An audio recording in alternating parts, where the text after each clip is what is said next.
नमस्कार मित्रों, कैसे हैं आप लोग? आशा करता हूँ कि आप सभी लोग बहुत अच्छे होंगे। एक नई एजुकेशनल वीडियो के साथ स्विंग 10 विद अभय में आपका एक बार फिर से मैं हार्दिक स्वागत और अभिनंदन करता हूँ।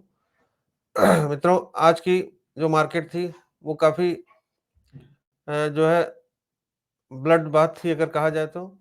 तो इस तरीके से मतलब मार्केट में काफ़ी तेज़ी से गिरावट हुई और फिलहाल गिरावट की संभावना आगे भी दिख रही है। और तो आइए हम चार्ट के हिसाब से हम एक रेजिस्टेंस और सपोर्ट को ड्रा करने की कोशिश करते हैं कि मार्केट कहाँ पे रुक सकती है।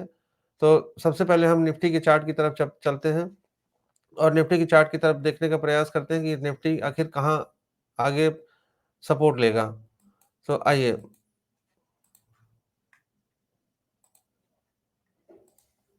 ये रहा मित्रों निफ्टी का आज का चार्ट आपके सामने। काफ़ी शार्प जो है ये फ़ॉल हुआ है और इसने ये 3410 का मैंने क्रॉसओवर लगाया हुआ है। इसने ये 34 एमए को जो है इसे क्रॉस कर दिया है और क्रॉस करके सस्टेन कर गया है। तो कहीं न कहीं ये देखिए, इसके पहले कभी गिरावट ये हुई थी 23 जनवरी में, ठीक है ना? तो यहाँ पे आने के बाद एक जो है चांसेस होते हैं कि रिवर्सल के। तो अगर अब रिवर्सल के चांसेस कहाँ पे बनते हैं? ये देखिए 21,867 का ये मैंने सपोर्ट ड्रा किया है। 21,867 के पास आकर के एक बार इसको वापस होना चाहिए। 21,850 867 के आस-पास आकर के इसको जो है वापस होना चाहिए। अगर ये इसको भी तोड़ देता है, तो कहीं न कहीं 21,500 की तरफ हम देखेंगे। ठीक है? तो ये रहा आपके सामने निफ्टी का एक छोटा-सा एनालिसिस। अब आइए हम डॉलर इंडेक्स और यूएस बॉन्ड यील्ड की चार्ट की तरफ रुख करते हैं। उससे भी एक छोटा-सा रुझान रुझान मिलेगा हमको कि मार्केट किस दिशा में जा सकती है। तो आइए सबसे पहले चलते हैं हम।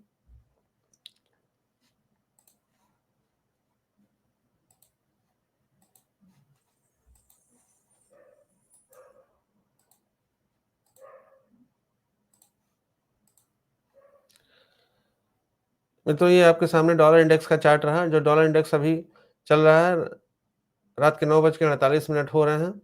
तो जैसा कि पिछली बार हम लोगों ने ज़िक्र किया था कि अगर जो है ये डेली बेसिस पे इसके नीचे रहता है तो मार्केट में कहीं न कहीं तेज़ी की संभावना बनती रहेगी। मैंने आपसे एक बार कहा था कि अगर ये 102 के को तोड़ता है, ऊपर की तरफ जाता है, तो फिर से गिरावट की संभावना बन सकती है।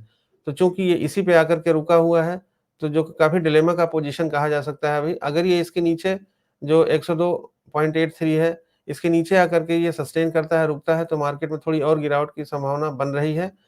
और अगर इसी के नीचे आ जाता है, इसके ऊपर अगर जाता है तो गिरावट की संभावना बनी, और नीचे अगर कहीं आ जाता है, उल्टा कहने का मतलब है ये रिवर्सल चलता है, अगर ये बढ़ेगा तो अपनी मार्केट जो है गिरेगी और अगर कहीं गिरेगा तो मार्केट अपनी उठेगी।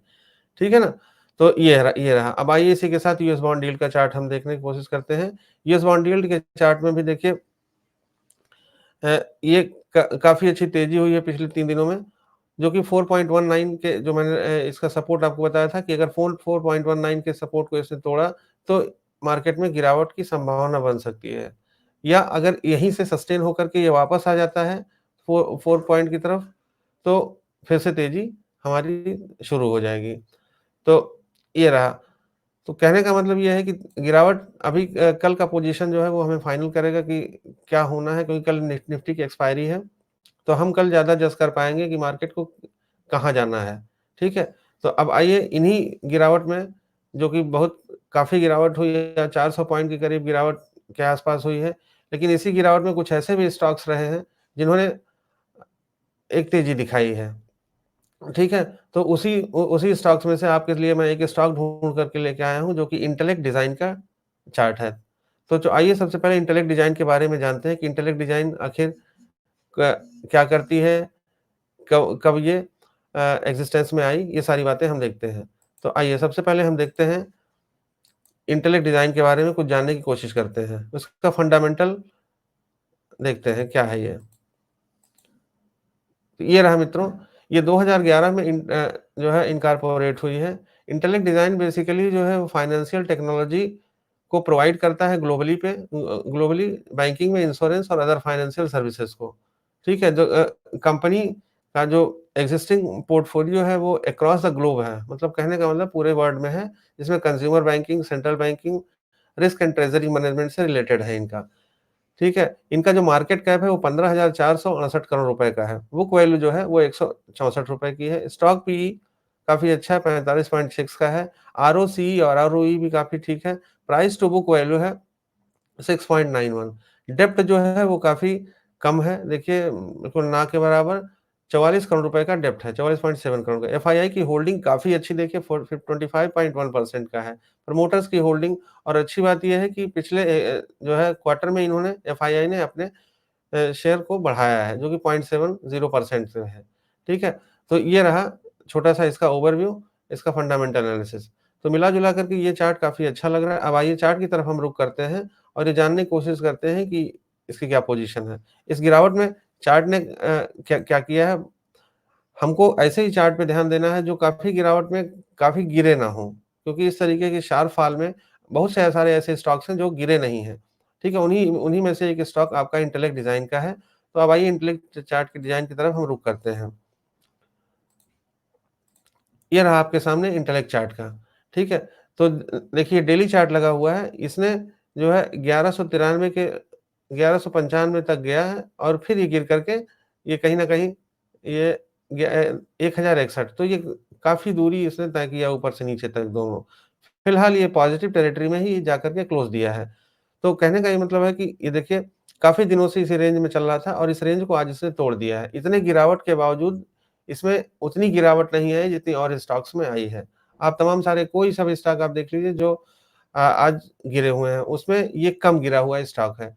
तो जैसे ही मार्केट में ज़रा-सा अ, वो तेज़ी आएगी तो सबसे पहले ही वो स्टॉक भागेंगे जो चले नहीं हैं या जो कम चले हैं, ठीक है? तो आप इसकी तरफ एक रुझान बना सकते हैं, एक तरफ देख सकते हैं अगर और अगर मैं ये कहना चाहूँगा कि अगर ये कहीं 1120 के आस-पास अगर मिलता है तो ये काफ़ी अच्छा लेवल होगा लेने का। तो आप इस चार्ट से कुछ सीख सकते हैं। देखिए मित्रों मेरा लेने का, खरीदने का या होल्ड करने का कोई भी राय नहीं है। जो मैंने अपने अनुभवों से सीखा वो मैं आपके साथ शेयर कर रहा हूँ।